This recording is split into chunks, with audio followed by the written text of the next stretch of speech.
before we get started, don't forget to hit that like button if you find videos like this useful, and consider subscribing if you're new to the channel.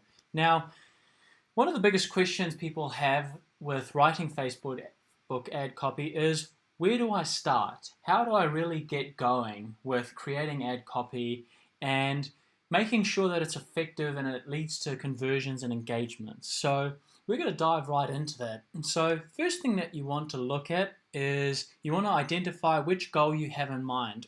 Are you after more leads or are you after more sales? And once you've done that, you can begin to identify who your target audience is. You can have a look at their problems and what current pain points they have. And then you can begin to look at the solution that you offer to those problems and those pain points. And it might be a singular problem, it might be a whole range of problems that you're providing a solution to.